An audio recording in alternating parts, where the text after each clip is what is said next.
Daniel, thanks for having me over. Thank you for having this interview. Well, I read your Intercalary chapter, and it seems like you wrote about chapter 0 before the Steinbeck novel even starts. I was wondering what inspired you to create this Intercalary chapter?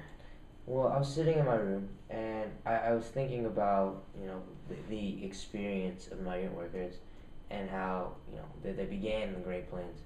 And I just thought to myself, what do you think about when you think about the Great Plains? And it was grass. And I tinkered with it a little bit and I found that it was a very good and a very effective symbol for what I was trying to get across. Okay, and going on that note, what does the grass symbolize? The grass can symbolize a few things. First, I talk about how grass grows. It doesn't grow by itself or, singularly. Grass grows, from other grass, and it grows, with roots that are attached to the ground. In a sense, it's this huge mass of growing, of life. And I could relate that to, the theme of survival, rest, and group action, And, as the farmers came in and planted crops and all this, the soil, I talked about the soil and how it began to lose nutrients and lose its capacity to support life. And that could be how the deterioration, how loss of dignity would threaten human existence. The more that the crops use the soil, the less grass could. So the grass was threatened, and as continued on, eventually there was nothing left to support the grass, and wind came and the dust came, and essentially you see this image of grass being uprooted, and it ends with grass flying, just blades of grass everywhere, which would be the counter argument of how survival, rest, and group action, but without group action there is no survival, and also the deterioration of the American dream. Also, sounds like there's a conflict between the grass and the crops. Can you elaborate more on that part? Well, what I was trying to do was I made the grass symbolize the old American dream and the crops symbolize the new American dream. The grass, which has always been there before any settlers, before any farmers, and that kind of represents our old Puritan beliefs and how we've always gone off of this.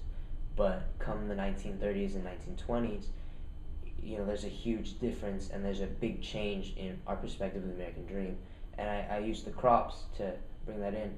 As farmers came and planted, essentially these foreigners in the land where the grass had been growing, there was a sudden change. The soil began to lose life or lose its nutrients, and the grass, both of them could not survive in the same way. Right. And then you also talked about how dust comes, and it also seems like dust. And then in your Intercalary chapter, you said that dust is a victor in the end. Well, I use the dust as kind of like the tipping force. You can see the conflict between grass and crops and how there's already this struggle, but when the dust comes and essentially wipes out everything, that's how in the 1930s there was this huge change that no one could come back from. Farmers had to leave, the Jodes had to pack up and leave.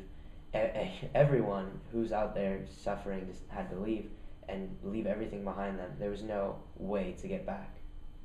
Uh-huh. And then at the end, there's a symbol of Grandpa with a greater blast at the end of the chapter, and then he falls asleep with the blade of grass in his hand. Well, what I was trying to do with that was how in between, at the beginning I start talking about this family that's driving in the car and how the grandpa's in the back and messing with this piece of grass. Then I talk about how the change in land, the metamorphosis that's happened over, these years. And I leave with the grandpa falling asleep. And I use his falling asleep as sort of a sign of giving up on what in the past. This whole grass, that was all a flashback, but him falling asleep, he's kind of given up on all the past and what he would cling on to, or what he could cling on to, but he realized that there's no point, there was no, he needed to change in order to survive. And so you get this image of him falling asleep and the grass is kind of falling out of his hands and then being swept back into the wind, and that's kind of there needed to be change in order to survive, and there was no going back. All right. I think that about sums it up. I think we just got running good on time. Thanks for having me over. Thank you.